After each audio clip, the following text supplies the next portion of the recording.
What's up, hotties? Welcome back to another episode of Stay Hot. I'm BLAIDEN Kirk, joined as always by my two favorite co-hosts of all time, Matthew Spinauer and THEO Ash. We have a great episode planned for you all today. We're going to really involve the community on this episode. We're going to start things off with a Would You Rather, just some questions from our chalkboard, and then we're going to preview the AFC East before wrapping things up with, of course, another thing from the chalkboard, the question of the week. But before we get into that, Matt, THEO, how are you guys doing today? I want to know how your flight home was, Matt, because we are back in our respective cities after being in LA. And it sucked. Okay. It wasn't nothing as funny. Particularly bad as the flight to LA, where I got a nosebleed in the middle of the flight. And there was no AC on the tarmac. So there's no AC. It's like we got there like 4 hours early because we had to, and then the flight got pushed back, and then we got on the plane, and then there was no AC, and we had to just like wait around for them to fix the AC, and then I get a nosebleed, but not in the hour before we took off where I could have gone to the bathroom, and not in the hour after we took off. While we were taking off, I get this like a pretty like bad nosebleed, right, where it's like serious stuff. So I got to I go to wipe my hand. It's all like blood in my hands. And I was like, great. I got to take these shorts out of my backpack and like just hold my shorts up to my nose for the next like 15 minutes. The guy next to me is just looking at me like I'm a weirdo. And then the best part is that the next day, room service comes into our hotel, and because I threw these, bloody shorts in the bathroom or whatever after we got there, and then I saw them all folded up. So I have no idea what room service thought about these shorts I had. But the flight back, it was long, but it wasn't particularly bad. I actually made a pretty nice legroom play with. I picked a seat where there was no seat in front of me, so I had extra room in the exit seat, so it wasn't so bad. I was about to say, were you I was in an exit row on my the flight, not my connecting flight, but the flight after. It's like I flew to Denver, and then from Denver to Columbus, I was in an exit row. Yeah. I just wanted to make sure it wasn't as bad as your flight to our 45-minute flight to LA, where the things gone wrong per minute of flight time was at an all-time It's high. Unbelievable. I mean, we spent like 8. Oh, and then did we even talk about this? Then we had to go get this rental car, and of course that's like a 2-hour wait. Oh my gosh! Gamed the system. I really pulled like the biggest scam of all time on the. I was mad, so I just left and walked to Target. Yeah. And I went to Target, chilled there for a second, came back, and we weren't even halfway through the line at that point. But luckily, we had the idea of downloading the app and getting the premium. Like just signing up for the premium rental service just in line. So we just left that line and went to the shorter one. Which was free. It was literally free. Anyone could have done it. Anyone in that line could have done it, but they're sheep and we're lions. And that's what separates. That's how it goes. Anyway, we're just Sigma men, man. We're just Sigma thinking at just a higher level. Yeah, my Mensa. Where's my Mensa card now that's happened? But anyway, I just wanted to make sure, my flight is like an hour from LA to. Oh yeah, I got to the airport. I think I landed probably when you were still in LA. Yeah, I mean, I got to the airport in LA at 9 a.m. and I left the Cincinnati airport. I got home around 11:30 p.m. So it still sucked. Like it's still so unbelievably long of a wait. But it's all right. It wasn't so bad. Let this be a lesson to everybody at home. Leave for the airport not that long before your flight leaves, because every dad and mom in America thinks they need to be there, and BLAIDEN in America. Everybody named BLAIDEN in America thinks they need to be there 5 hours before the flight. No, the reason that we left as early as we did was 2 reasons. Number 1, I didn't know how long it would take to return the rental car. Right, which turned out it took 20 seconds. Zero time. It took like zero time. We just instantly did it. Turns out it was instantaneous. Number 2, my flight wasn't letting me check in online, so I didn't know if there was some shit I was gonna have to do once we got to the airport. Thankfully, you gave yourself an extra 4 hours. It took me like 40 minutes to get through TSA. So I would rather. I'm doing the math of flight. 4 hours versus 50 minutes. Anyway, that's enough with the intro. Well, yeah, we're just gonna hop into this "Would You Rather" segment. Again, this is all in the Chalkboard. Make sure you click the link in the description or in the bio of all of our socials to join the Chalkboard.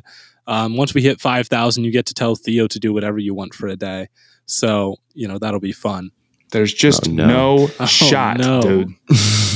So first question on the Would You Rather is from Finn. He asks, would you rather only watch regular season games or playoff games for the rest of your life? And at first I was suggesting we just not do this one because I thought it was obvious to choose playoff games. But Theo, you said you would choose regular season games, and I want to know why. Well, I mean, you'd never see a Browns game again. Like, literally. Like, you'd never see your favorite team if they weren't in the playoffs. Like, how many games of the Browns would you have seen in your life if you could only watch playoff games? What, 2? 2. And you're saying you'd rather watch the playoffs? I'm just saying, if you're talking about, I guess I didn't think about, timing and, who would be in. I just thought you meant, in terms of, quality of play. Would you rather... that's my thought. Yeah, I mean, the playoffs are more exciting, but there's just more regular season games. And at least for the NFL and NBA, I'd rather go through the whole regular season and then find out what happened. Because I assume I know who won the finals. I'd rather go through the entire regular season and then keep track of who's winning in the playoffs than keep track of than the other way around. Then just get to the playoffs blind and not have seen any of the teams before. I think the journey of the regular season and the takes of the regular season are more important to this job. At least I didn't think about it as they still happen as they are. My thought was everything just totally changes, and it was the regular season vanishes and you just have one big playoff. Or the other way around, the playoffs just vanish and you just have a regular season, and whoever's the best at the end of the season is crowned champion. Whatever gives me more football games, I'll watch that. That's my option that I would pick. Okay. Dude, he's choosing the quantity over the quality. But I would. Okay, fair enough. Matt, where do you stand on that? I'd probably go regular season for NFL, postseason for NBA, regular season for college football, postseason for college basketball. I would say it depends on the sport. I would agree with all of those until things. They inevitably ruin the college football regular season by making it a 64-team playoff. But until that day comes, I'm sticking regular season college football. But yeah, that's what I would go. I think in the NBA you get enough playoff games, and those are the ones with the stakes difference between an NBA regular season game and an NBA playoff game is a lot higher than regular season NFL games. Even a single one still feels like right, exactly, high stakes compared to one in the NBA. Yeah. Okay. I guess I was wrong then. Yeah. It is. yes. Yep. I guess you were. It is what it is. I'll just go cry after this episode. Moving on to the next one though. Wiz Khalifa asks, here's the thing about the Chalkboard, right? Wiz Khalifa? Wiz Khalifa. Here's the thing about the Chalkboard is that because it's such a new app, you can just get whatever name you want.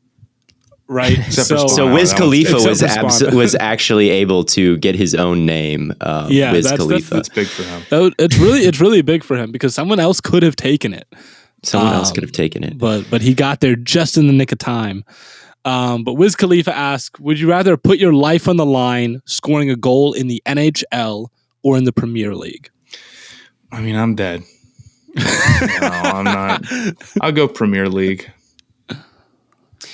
I played soccer for a long time, so initially that was my thought is give me the soccer goal, but I think there's many more goals scored in a hockey game typically than a soccer game. Theo, can you skate?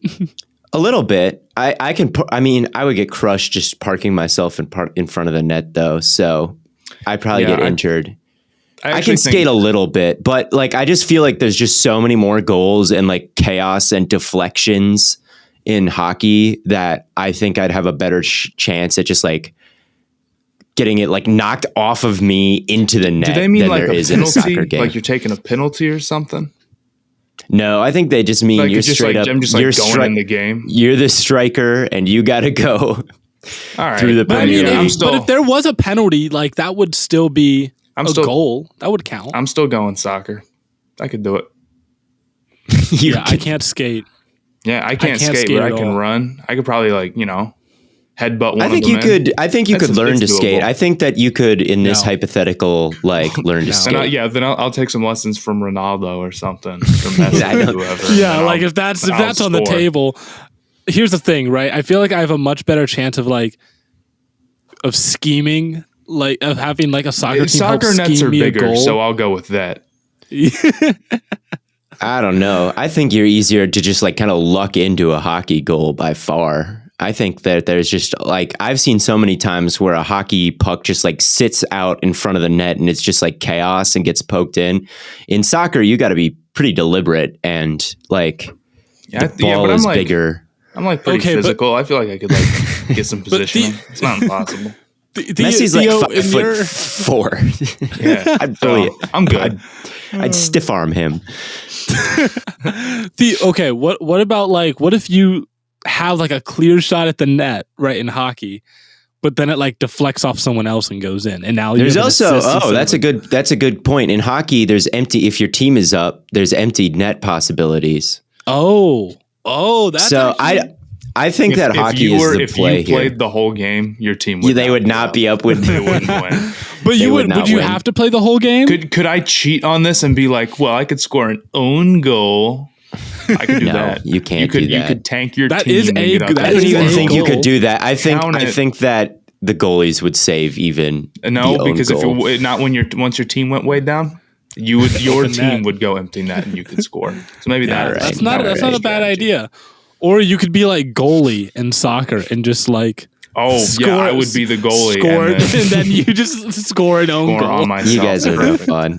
No, but hockey is the answer. I would take. Can you guys really not skate at all? No, I would take the Premier League and I would score. I'm so bad. I could do it. All right. I can stand up on the ice and I can move a little bit, but if you ask me to turn around, no. Fair enough. I found that out on the Blue Jackets ice, actually. They're you guys want to go skating on the Blue Jackets ice? I'm we'll see how this goes. Not good. I can't skate. And I'm getting carried by my 4-year-old. I grew up in kind of a hockey town in Minneapolis, from ages 1 through 4. And I took a lot of skating lessons then, and I've been coasting ever since. Yeah, as a toddler skating. They don't play much hockey in South Carolina. There isn't much open ice to go skate on there, I'm afraid. Fair. Minnesota, there's a lot. But anyway, I'm not going to say it. All right. So we're not scoring either way, but, maybe Matt and I would have a chance on a soccer field. Maybe. Next up is from The Nathan. He asks, would you rather be a first-year head coach on the Dolphins with a better team but a mediocre quarterback, or the Jaguars with, probably a worse team but maybe a more promising quarterback? Jaguars. Dolphins. Jaguars. If I win 5 games next year as the Dolphins, I'm getting fingers wagged at me. I'm getting a new quarterback is what I'm getting, and then all of a sudden the team is awesome. Well, I'm getting a bunch of good players if I'm. That's not easy. This is the problem. I will say Dolphins because the franchise I'd be working for is the Jaguars, and I wouldn't that would be tough. But it's more of using those two teams as an example for would you rather have the quarterback already in place, or maybe the Colts when Luck was first got drafted. I would rather have the quarterback. I think that's the hard part. I really do. I think it's the hard part if you don't know what you're doing. I think it's the hard part if you don't know what you're doing. There's a lot of times where the owner's involved. Anyway. Well, there's times where the owner gets involved, and it's I wanted this guy, but he wanted this guy. And we're talking about this from a GM standpoint. I'm talking about this from a head coaching standpoint, I guess, and as the head coach, the more bad players I have to deal with, the less fun my job is going to be. I would rather just deal with more good players. I'd rather deal with an overall better culture and that maybe the Dolphins aren't the best example of this, but I don't know. I'd rather go with Because what if we said the 49ers with Jimmy G and it's a great team and a bad quarterback, right? Like, I don't know. I think the sheer volume of good players, like give me that, honestly. And I think that would just kind of unlock more things that I could do as a coach. And it would take pressure off me as a coach because like I wouldn't have to teach everybody how to be good. And if you were coaching a team that just sucks with a good quarterback, like, yes, you have the quarterback, but your job as a head coach is also to teach. And it just is hard. I wouldn't know how to teach because I've never coached anyone before, much less NFL players who know way more about football than me. So I don't know. I'd rather have just more good players on my roster than just the quarterback. Yeah. All I'm saying is if I'm coaching and I have to deal with my number one receiver being Christian Kirk or Tyreek Hill, I'm taking Tyreek Hill. Like, so. Yeah, I don't know. I just like, give me the sheer number of good players. Just give me like more guys that I can lean on while I learn how to be a head coach. Yeah, I'm still taking the quarterback.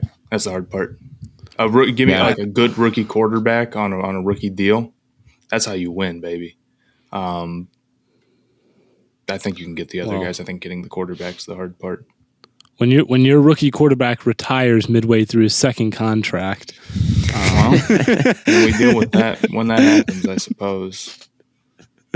All right. Well, I agree with Theo. I'm taking the good team. I'll find a quarterback. I'm gonna yell at my GM until he gets me one. Of course. I'll find an entire good team. That's not easy. That is not easy. But finding a good quarterback, harder. Notably, that is finding a good quarterback when you are already a good team, notably incredibly easy. Happens consistently.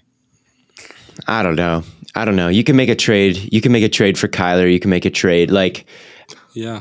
And it's easier for a quarterback to look good. Like, do the Vikings have a great quarterback? Because Cousins can put up top 10 numbers. Like, Garoppolo can put up top 10 numbers, or at least efficiency numbers when a good team is around him. So I think you can win without a great quarterback. But the 49ers got to a Super Bowl with him. So I don't know. Anyway, that's where I'm going. Yeah. But we can agree to disagree a little bit. That's okay. That's the beauty of the Stay Out podcast, is how nice we are. Well, usually we agree with everything, so I'm actually glad. That is true. We do agree on pretty much everything. Next is from Braden B.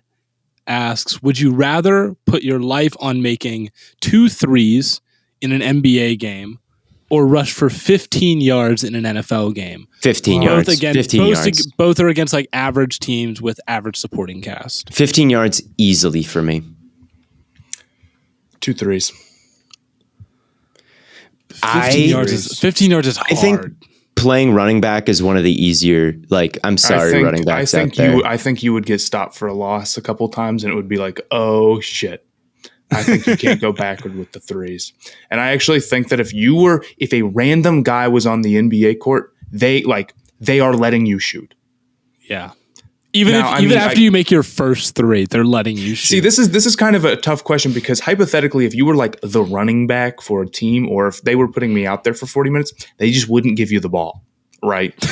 So like, it's impossible to imagine this, like, where it makes sense, I guess, like that, but I don't know. We're going to assume that you're like the star, that like everyone's giving you the ball. Okay, everyone's giving you the ball.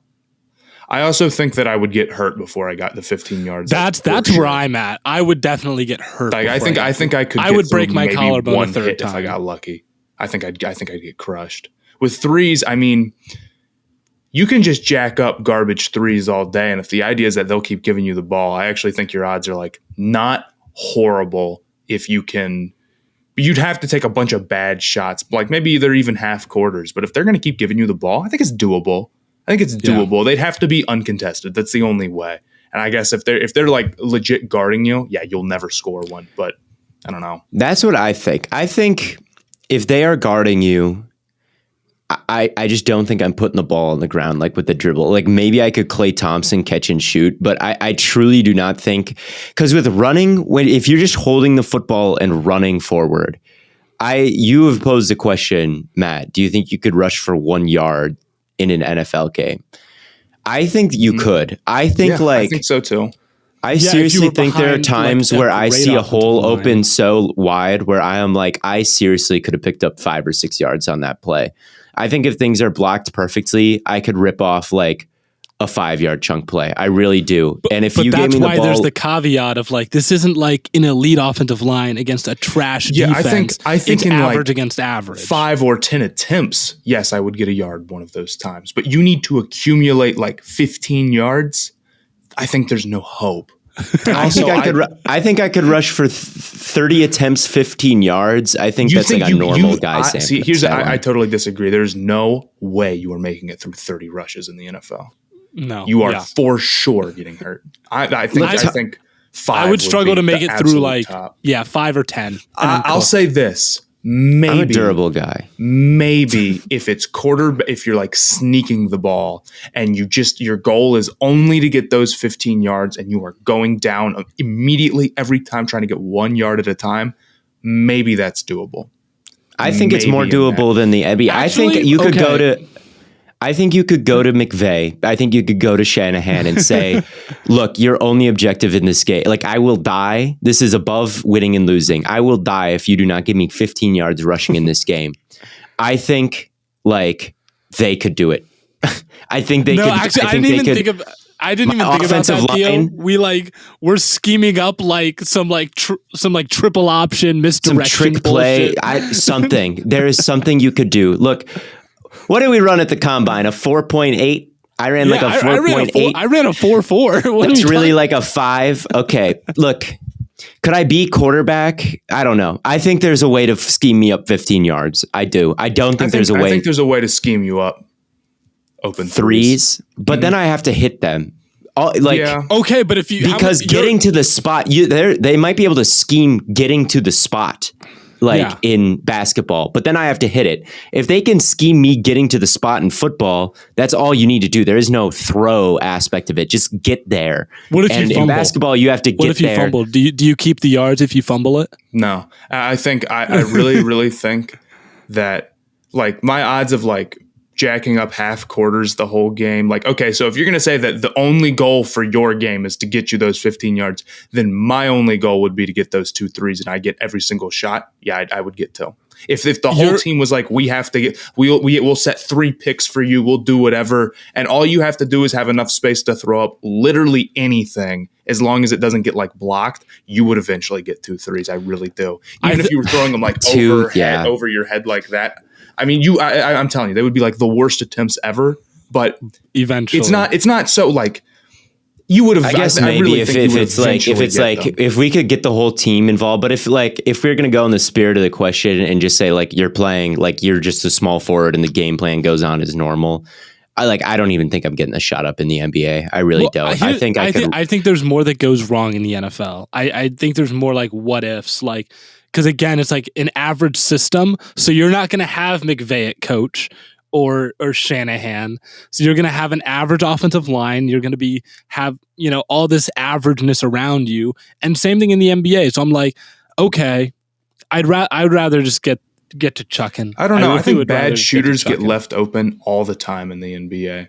Let's say that they don't know that I'm just a regular guy, but that bad shooter probably shoots like 90% in practice. Like that bad shooter probably hits like everything. Me in an open gym probably shoots like 10% from 3 max. Seriously, I suck at it. I've just not putting my life on it. I'd rather just run around, and if I die running around, at least I die doing what I love, which is football more so than basketball. Here's the thing: if I die, I'd rather keep my collarbone intact. I wouldn't care, I would. I'm not breaking my collarbone a 3rd time to get 15 yards, unless I can also get a touchdown. You play football, yeah. What are you at, BLAIDEN? Where is your stance? I know Matt's. I would definitely take the shots. The reason I have I could go play club football at Miami. Like I could pay to do that.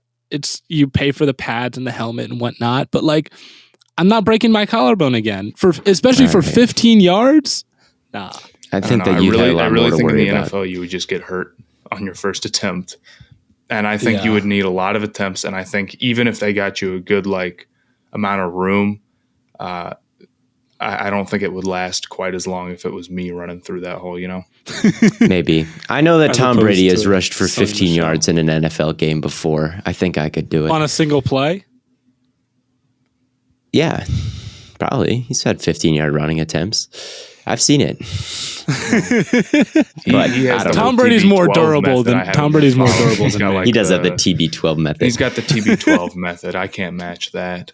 All right, we've been talking about this one for a Has while. has Peyton Manning run for? No, he I'm has sure he 10 has. yards in his career. I don't know. That is a tough one though. But I would probably shoot a basketball. I think we might have time for one more. I think Riley asks, "Would you rather be able to talk to animals or speak 10 foreign languages of your choice?" Oh, animals, without Yeah, a you'd doubt. have to Well, go maybe animals. not, because what are the No. animals going to say? I don't know. Okay, if animals can say something, if they can have coherent thoughts, I'm taking the animals. Because if I talk to my dog, it would I just think say you- I walk, think you- walk, walk, food, food, food, food, walk, walk, walk, walk. But if Birds- you could talk to I don't know, I feel like there's a lot of animals that are highly intelligent and have cohesive thoughts. Look, you know what? I know. I can understand what birds are saying. Bullshit. You No, already literally, they're out there in the trees. They're calling. I can tell you exactly. Does anybody want to have sex with me? That's what they're saying. Okay, I promise. That's what I speak bird. That's what they're all saying. That's what they're all saying when they call up in the trees. Look, that's what it is. And so it's I think talking to animals actually would be kind of lame because that's probably all they're saying when they're chirping or calling, or that's the only purpose of animal noises at all is stuff like that. So I think they'd actually be kind of boring. I guess I'd rather just talk 44 different every language or whatever it is.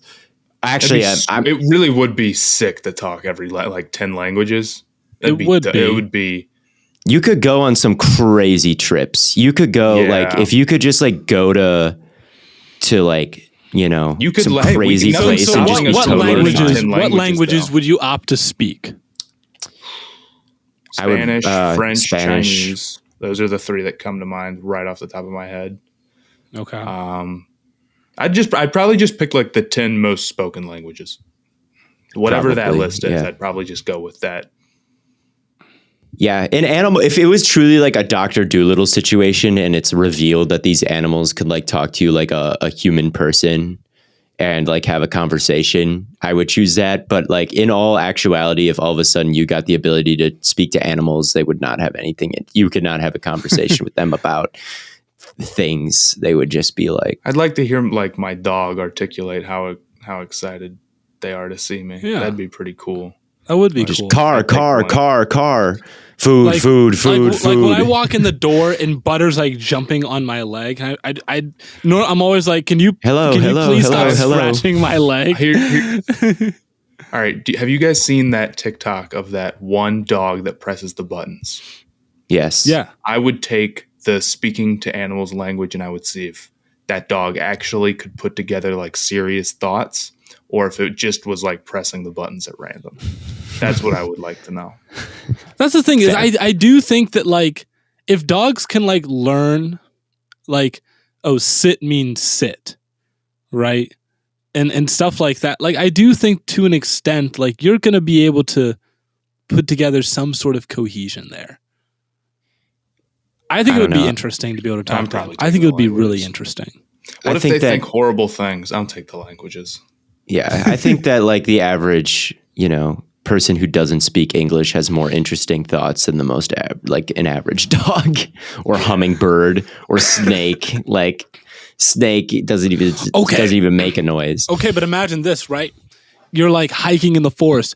All of a sudden, bear, right? Instead of screaming and running away or whatever, you can talk to the bear and be like, "Hey, bro, what if the bear what if you're not that persuasive though? What if the bear says? What if the bear just says, "Fuck you, dude. I'm gonna eat you." And where does it get you? Maybe you freak out the bear and it just kills you on the spot because you tried to talk to it. I'm like, yo, what's good? Dap up the bear.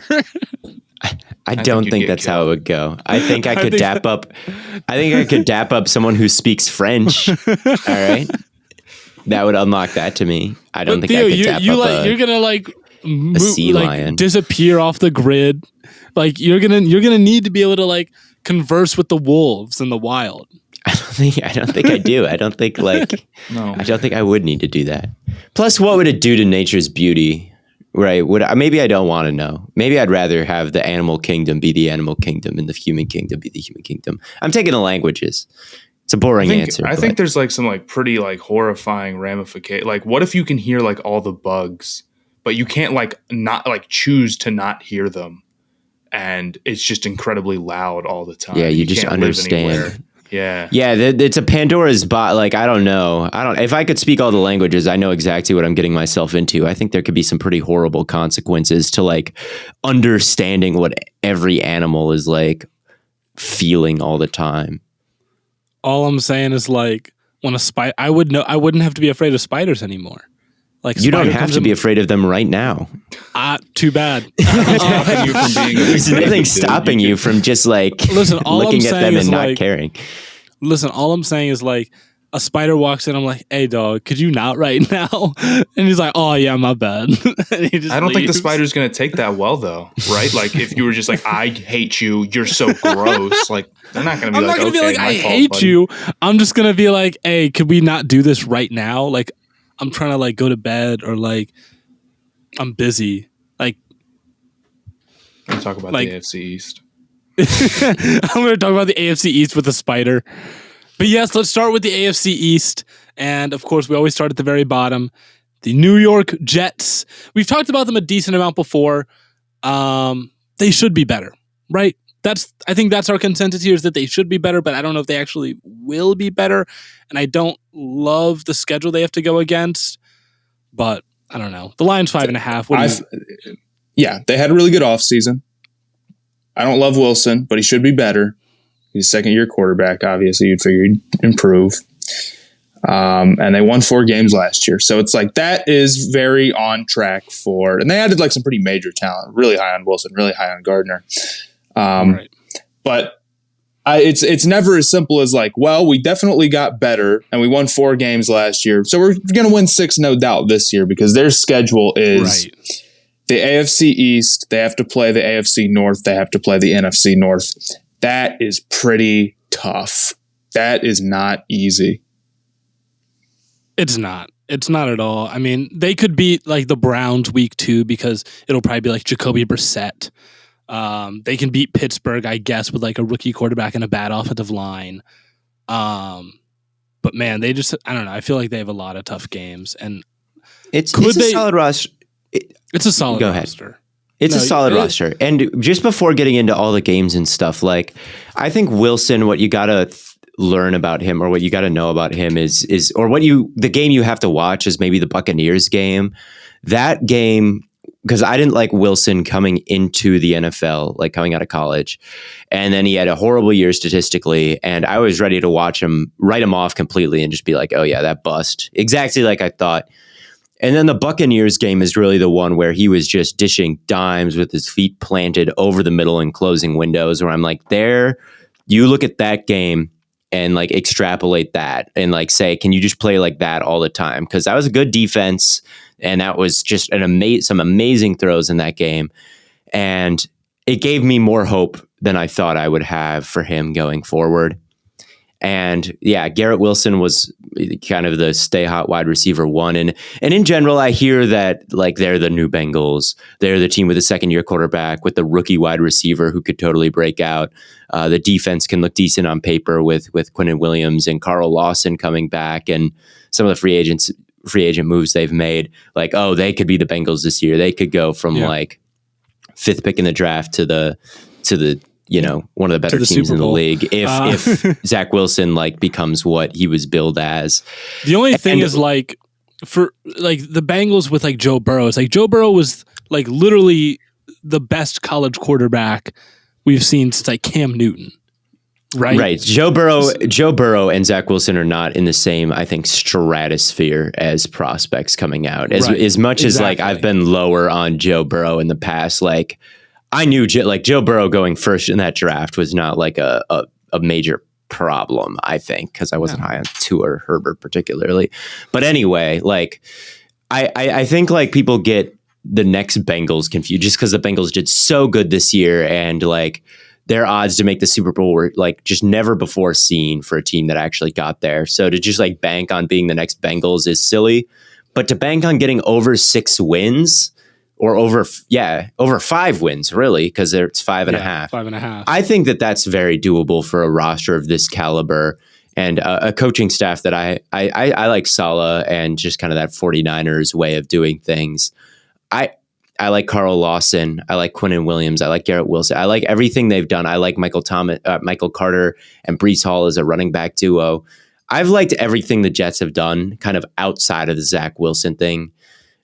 So I think that can be enough to win 2 more games than they won last year with improvements in what they've made. I would actually feel all right about saying over 5.5. Would I feel all right about predicting a winning record for them?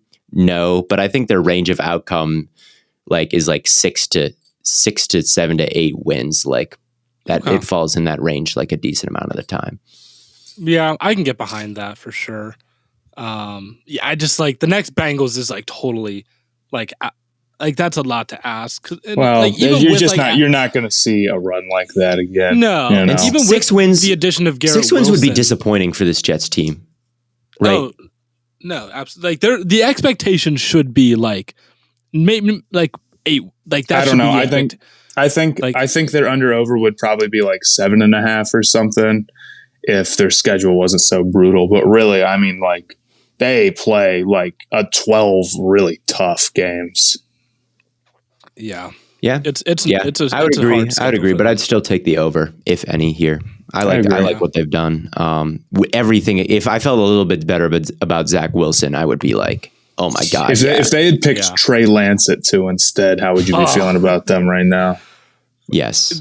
I'd be head over heels at this point for the New York Jets. So yeah, I think I'll go with you guys and take the over there. That brings us to the Patriots. Wow, the Patriots have a lower under over than the Dolphins. I guess that makes sense. They're the same. 8.5. 8.5. I don't know. The Patriots, I don't love the Patriots right now, man. Normally I'm always like, oh, well, they have Belichick, so they'll be fine. But like, I don't know. It's mostly their defense that I'm kind of worried about. The loss of J.C. Jackson really scares me. I don't know how good Jalen Mills is going to be for them at corner. I feel like that can really hurt them. Because their offense they're not going to be putting up, 30, 40 points, consistently. This isn't like the Bills offense we're talking about. They've got a weird little team right now. They've got a really weird little team right now. This is a weird roster. I like their offense. I think their offensive line's really good. And like they have a lot of depth at running back. But bro, the number of running backs the Patriots have right now is insane. It's really unbelievable. Yeah, I don't know. I see like the vision a little bit. It's like their offense doesn't really have any one guy that like scares you in the way that you would want most other offenses to have. And they don't have an offensive coordinator.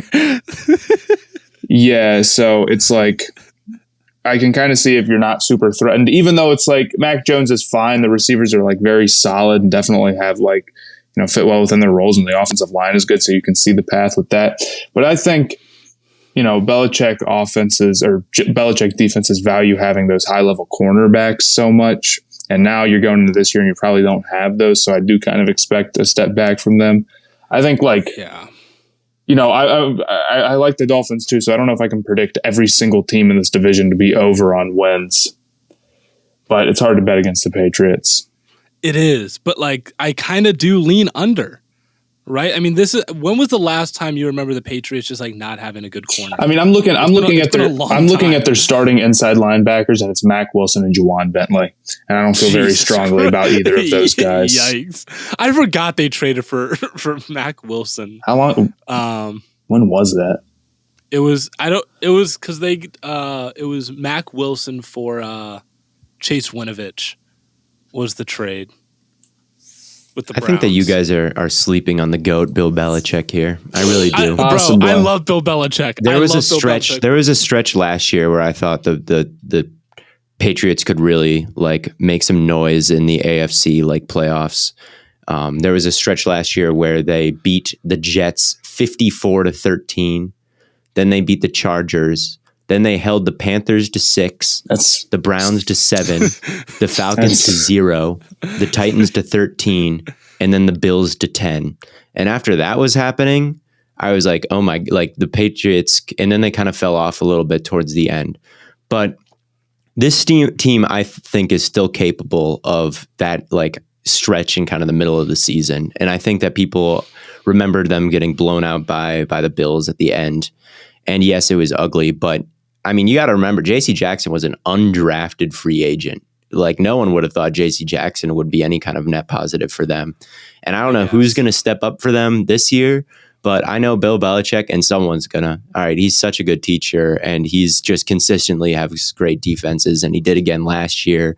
I think that for some reason, even though they didn't draft anyone in the front 7 this year. The personnel the secondary looks dicey, but I still think Belichick is going to pull a rabbit out of his hat. I like the offense. I think that Devontae Parker is kind of an underrated pickup right now. The Patriots would put up. I mean, they put up 45 at some point last year. They put up 54 at some point last year. 40 against the Browns. 36. They weren't just. They put up 50 against the Jaguars. Yeah. I mean, against some of these bad teams, they just absolutely blew them out of the water. Just killed them. How many bad teams do the Patriots play this year? Not a ton. I'm sure there's going to be some. Here's the thing. I feel like we are giving Belichick the benefit of the doubt, dude. If this was like another team's defensive starting lineup, you would be like, yeah, that's going to be one of the worst defenses in the league, dude. There's not the lack of star power there is pretty brutal. And I'll say this: I think 8.5 is the right under/over for them. I think that's totally valid. But you look at this, and you've seen it before, in the COVID year. They won 8 games that year, right? I don't think any team was more hurt by the COVID year than the Patriots. They lost so many guys. So I definitely there's just not. I don't think there's a world where it's this is a 2-win Patriots team. This team's gonna suck or whatever. And I do see with the offense, they're gonna out scheme people. They got a lot of guys who play a lot of good roles, but I don't know. I think I might be leading 8 wins with a tough schedule. It's brutal. Yeah, maybe. I don't know. I think that stretch in the middle of last season is what I'm looking at and saying this is a team, despite the star power, because they didn't have star power last year either. Yeah, I'll give you that. That's true. And they just were they had just a dominant stretch in the middle of the year. And I'm this team is kind of still capable of doing that, I think. So even without J.C. Jackson. Yeah, so that's kind of where I lean. I think people forgot just how good this team looked for a long stretch in last year. And I think I'm going to be a little bit higher on them. They don't play any of those. I don't know, dude, but a lot of it is isn't necessarily they played, do you they like played the Detroit. personnel better? I mean, they beat Cleveland by 45-7. And I have them, and I would have them beating Cleveland again. But it's they have Detroit. They're going to have Cleveland if without Watson, and they're going to have the Bears, and those are the only. And that's it. The Jets but twice, if we're going to predict the Jets to be potentially better, we can't. And the Patriots got worse. We can't also be the Jets are still a trash team. You just said 2 seconds ago that they're going to lose to the Jets. We're going to maybe go 0-6 in the division. I don't know if we've had to re-record this part 4,000 times. I don't know if you said it on this one, but. It's a tough division, right? And they could lose, and the Jets could lose. The thing about the Patriots, very well lose to the Jets. Every game is winnable for the Patriots. That's the thing. There is no game they're going into where it's they don't have a shot. And I actually kind of agree that I maybe if 8.5 is the under over, 9 and 10 wins are probably a more likely outcome than 8. A team, they're challenging every single team on this. Pittsburgh, they're going to have a solid shot to beat them. Baltimore is not unbeat. All of those teams are going to have to really like buckle down to go play the Patriots. Right. Even What team do you look at this schedule? Indy, the Jets, Minnesota, Green Bay, Baltimore. Like, what team do you think you're like stone cold lock right now? They're beating the Patriots. What game would you say that about? Like Buffalo. You think Buffalo's sweeping? Buffalo didn't sweep them last year. Buffalo's better this year. Are they? I think they are. I don't know. I think that the Buffalo's still pretty good. The addition of Von Miller, I think is huge. I think Khair Alam was a great draft pick. Yeah, I guess. I agree. The Bills are better. I don't know. I think yeah, this team is probably fighting to have a winning record. They're very well coached. I agree. Maybe I'll actually swing to the over here, but I really do think that their defensive personnel, and I guess that is the one thing that Bill Belichick is super great at, is like making something out of nothing with weak defensive personnel. But man, dude, it's rough this year. Yeah, it's really bad. It's really scary. I don't know. He won 7 in the COVID year with like less talent than this. That's where I lean. Maybe less talent offensively, but I thought the defense might have been. Dude, they were missing the number of players they were missing that year was insane, and the amount of talent they had offensively that year was so unbelievably bad. This is the Cam Newton narrative in me coming out. So don't listen to anything I'm saying. But really, that team was rough. It's amazing they won 7 games that year. So I think maybe you look at it and you're like, well, it's not going to be worse than the COVID year, and that's like the ultimate floor of the team. Then you probably do like the over, but I'll stick with 8.5 being probably a fair line. It's so fair. It's so fair. The Vegas people got this one right, I fear. I don't know. I lean just barely on the under, but I don't know. Yeah, you're right. It's so spot on. But let's talk about the Miami Dolphins. Another team that should be better. Addition of Tyreek Hill, of course. We're to surround Tua with some high level receiving talent. New coach, so. I don't know. They have the same over and under, same line as the Patriots, 8.5. They could very easily probably have a pretty similar schedule, about the same, as the Patriots. I don't know. I do think the Dolphins have a lot of high level players. That is the thing. Is like we were just talking about. Would you rather have a Dolphins-esque team or a Jaguars-esque team? Like the Dolphins do have Jalen Waddle, Tyreek Hill, Javon Holland at safety is amazing. I think he's legitimately a superstar. Xavier Howard is underrated at this point. Xavier Howard is he's still very, very good. Man, I think it's just Tua. I think really it's just Tua where I'm like, it's the defense for me. The defense really? Without Flores in the front 7 to me is like, who is the dominant pass rusher there? I would love if Jalen Phillips could be that, who they drafted in the first round. I really liked him. So maybe I should project a breakout for him and stick to my scouting report. But like, I don't know. My thing with the Dolphins is this. They're not. They won 9 games last year, but it was a weird one where they started 1-6. They had a goofy season. They had a goofy season. 1-7, and then they ended like 7-1 or something like that. Yeah. And that 7-1 stretch was against just the worst quarterbacks and the worst teams in the league. So when you look at them as like a 9-8 team last year and like a borderline playoff team, and then look at their acquisitions, it like, okay, of course they'll hit the over. But I don't really look at them like that. I look at them like, I really think you got a new coach, new team. You got to look at them completely fresh. I'll say this. When they played the Panthers, Cam Newton was starting at quarterback, and it had been like 1 week since he got there. And I don't think he had like ways to, like, we talked about this a long time ago. He didn't have ways to like adjust the offensive line properly or whatever. So those blitzes that they sent at Cam, like he couldn't pick them up, and that killed him. They got crushed that game. If Flores is gone and that stuff is gone, you're really looking at an entirely different defense. I don't think their personnel is like that crazy good. I agree. And I think on offense, you are looking at that and you're saying Jalen Waddle and Tyreek Hill have to be so ridiculously good that you stop worrying about literally everything else. And I love them. And maybe they are, but it's a lot to ask. I'm excited. Waddle and Hill are definitely like the receiving duo I'm most excited for this year, but man, it's going to be a lot. And we just saw T. Higgins and Jamar Chase shred NFL defenses and just absolutely but they had Joe Burrow. Have the most but it was still the most decimating deep. It was the most decimating deep passing game in the NFL.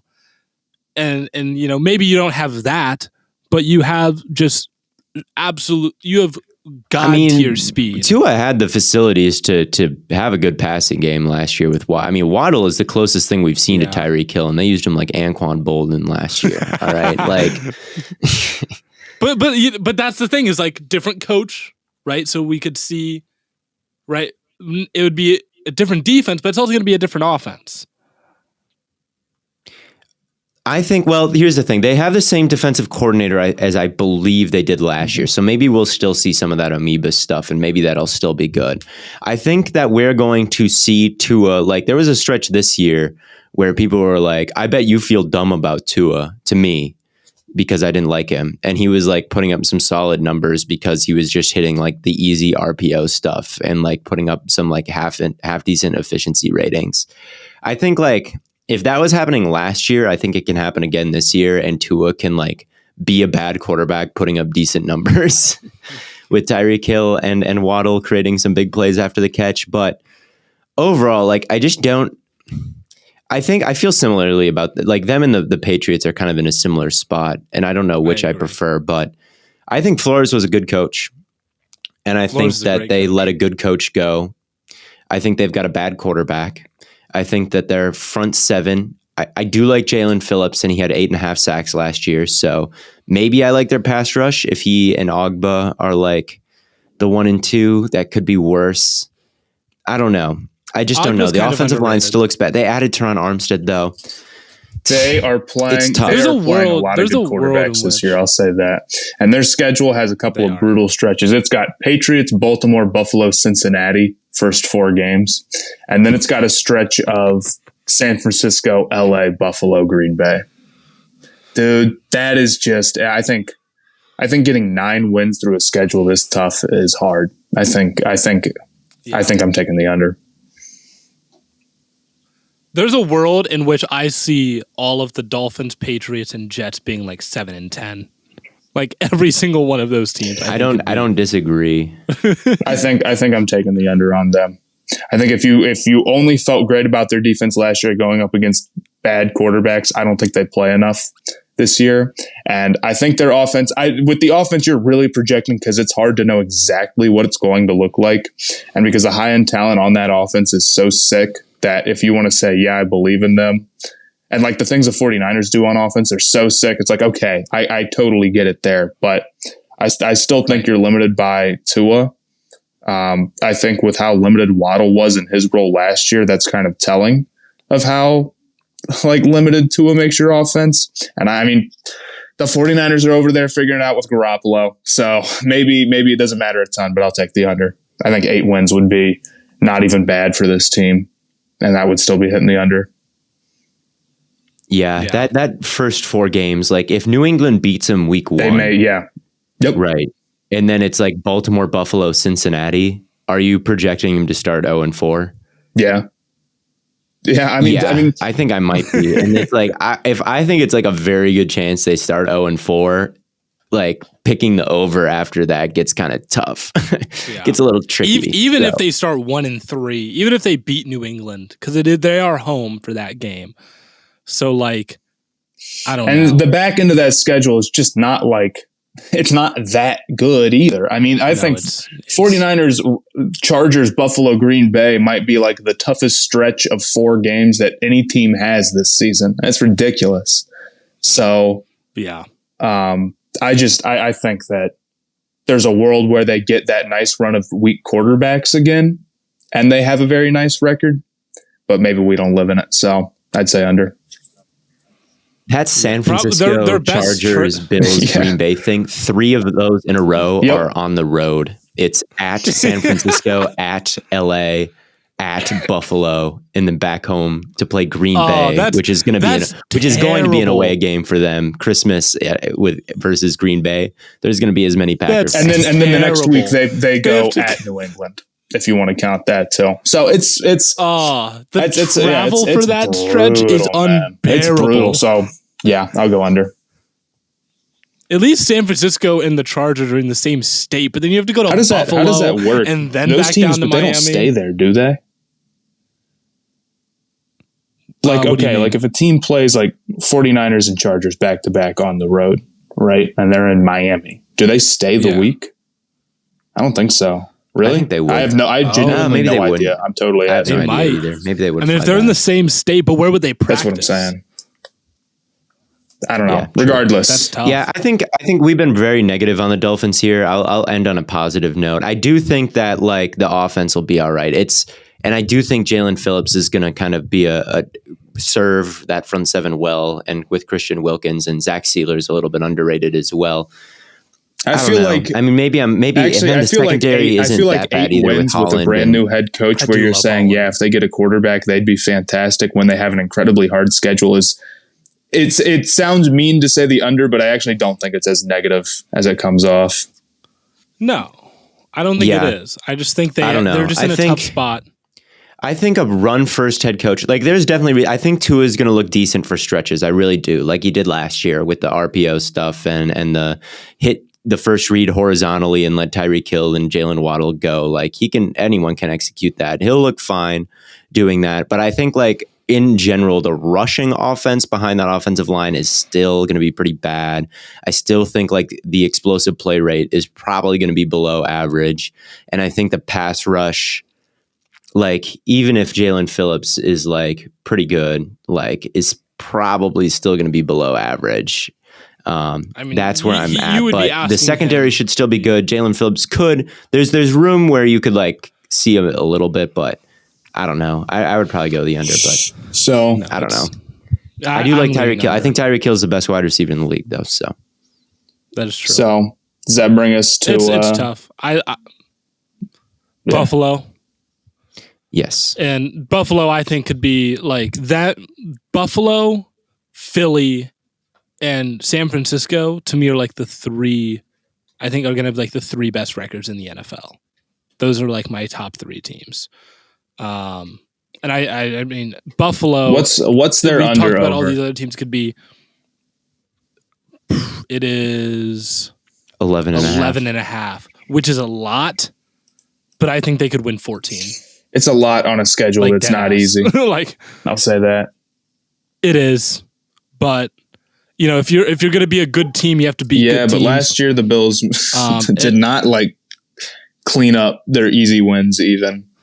So I would understand if you didn't want to take the over on them. I will because I think they're the best team in the league. And they added two really strong defensive players, like you said earlier. And I believe in Josh Allen, and I think their offense is going to be sweet.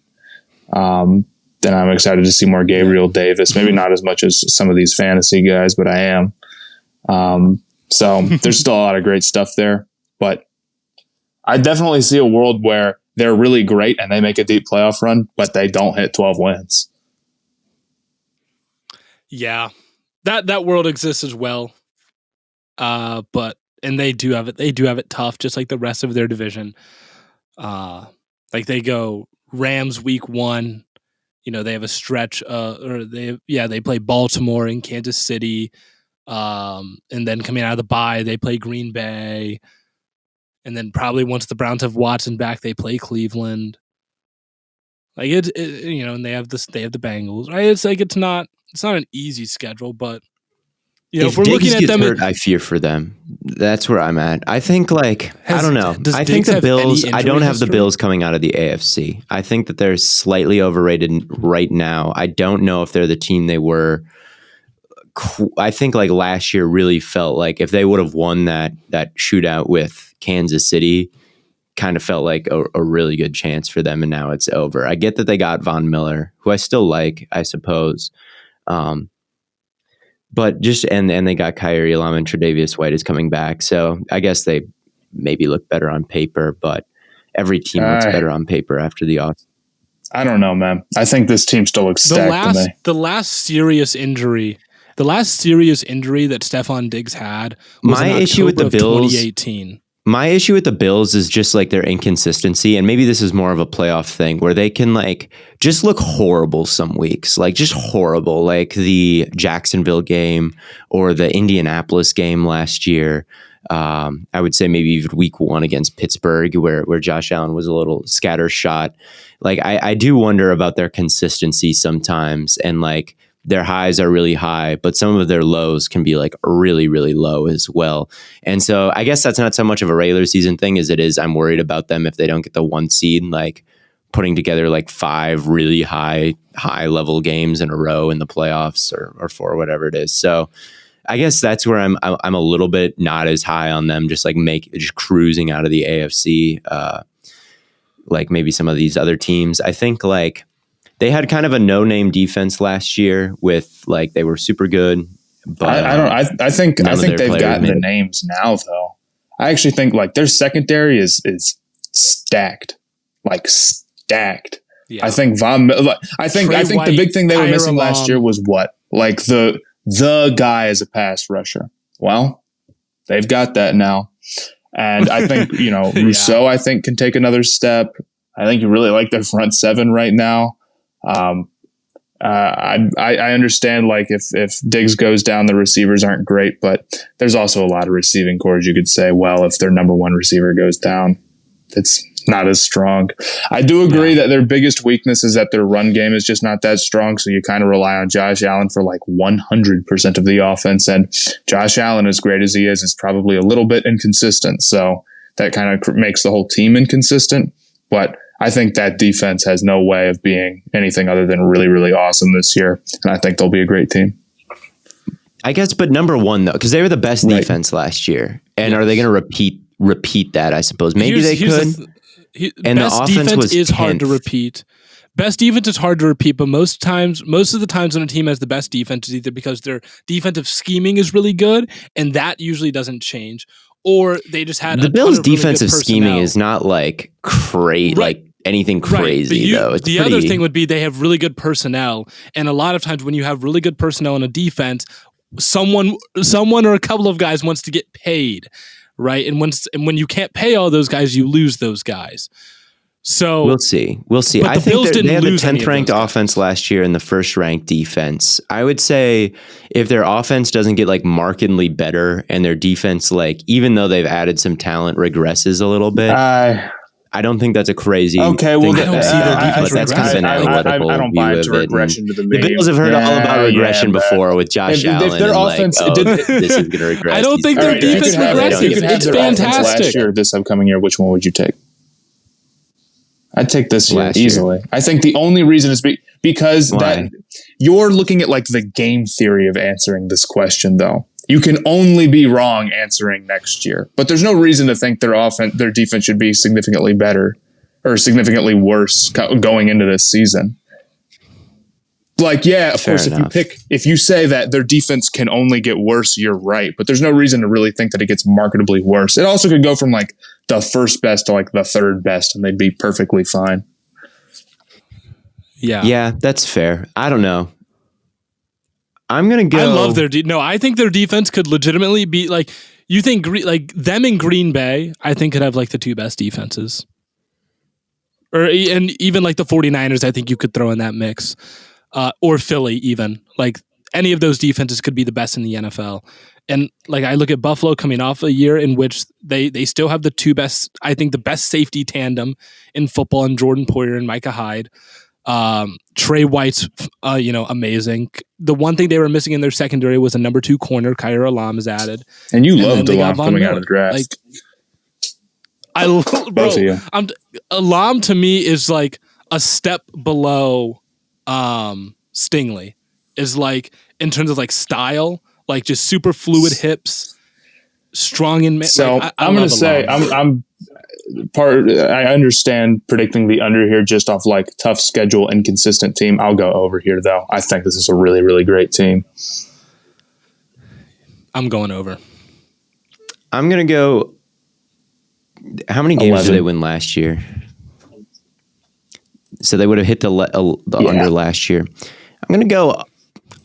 I'm going to say the under. I'm going to be a hater. I think it's fair because this team is prone to blowing dumb games, and they get to 12. You kind of can't do that, and I get that, but I'm picking over. I don't care. I like them too much. Yep. I mean, the best team in the league is always going to win like 13, 14, 15 games. And if you think that this is the best team in the league, that's where you should put them in. So, yeah. Yep. Well, very simple. They're good. Good teams stay good. But yeah, that's the AFC East for you guys. All the Jets, Patriots, and Dolphins are all going to go 7-10.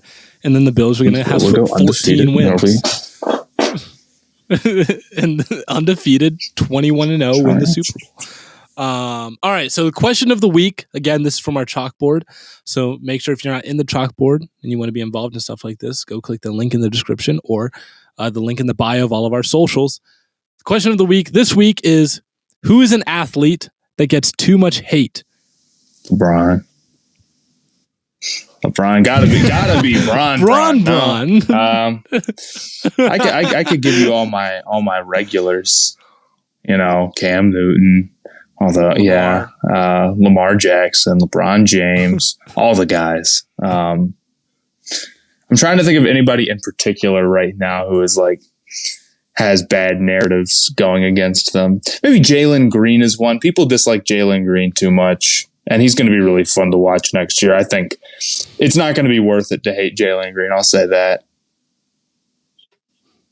Maybe Keegan Murray. People were just hating. He's gotten pretty much nothing but love since draft night. People were just LOL Kings the whole time. Okay. People have actually flipped on the Kings pretty hard here in the last 2 weeks.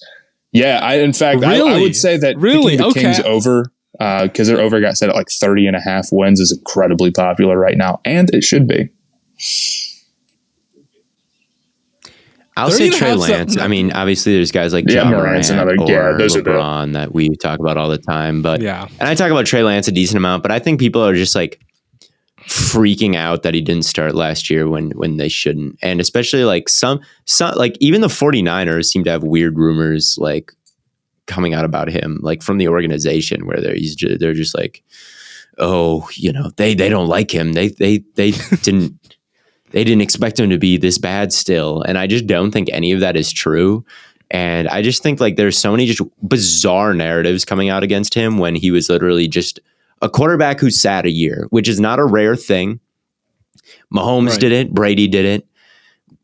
Rodgers did it. Breeze did it. It is not rare for quarterbacks to sit a year and then come in and be good. But it's not as popular. It's not as common as it used to be. So now people think it means that just means he's bad. And I truly think that people are lost and don't see the vision in having a very inexperienced. He would have been the most inexperienced quarterback to ever step field. Yeah, very good track record of success. Yes. So I'll say him. Some people are being really weird about Trey Lance and think he can't play, even though he could. When he showed up and played the games. You can look at Zach Wilson. He sucked ass statistically. Trevor Lawrence, he sucked ass statistically. All right. A lot of them did. And we're not trying to talk ourselves into someone who had 3 touchdowns and 7 picks in 4 games last year. We're trying to talk ourselves into someone who was fine. He was all right.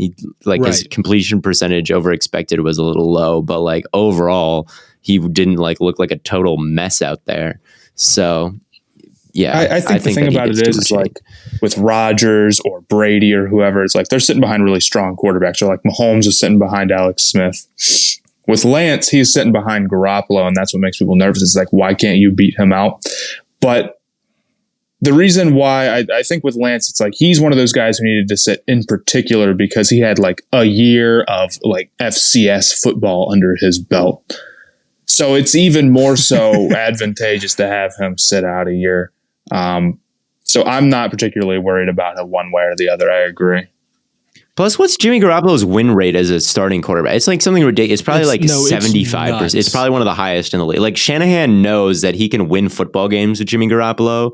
To me, it's so similar to the Alex Smith Mahomes situation, where there were just some Like Mahomes was just kind of a mechanical mess, which Trey Lance isn't even a mechanical mess in my opinion. Coming out of college, wasn't it like Trey Lance was like didn't his coaches call him like a football guru? Didn't they say he's they were like, oh, he's so smart. He's so smart. I don't know. I think Trey Lance is like very good. I just think he's super inexperienced. They have a low ceiling guy that they know they can win with. I think this is just like the Mahomes situation. Like I feel very good about Trey Lance, and he gets a lot of weird people giving up on him already. Like I would get it if he played and was bad, but the fact that he didn't play to me signals that, or to some people signals that he was bad. And I just don't think they know how what the 49ers strategy was. Just look up. I want everyone to go and look up Trey Lance training camp throws. If he's throwing, that's what I want. All the reports out of training camp is he was like kicking Garoppolo's ass, like, and looked so much better. I'm telling and then you, dog.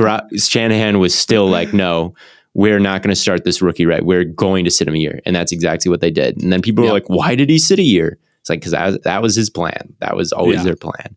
Didn't matter how he looked. Didn't matter how bad. Even though he was throwing, even though he was making some absolutely incredible throws in camp. But we digress.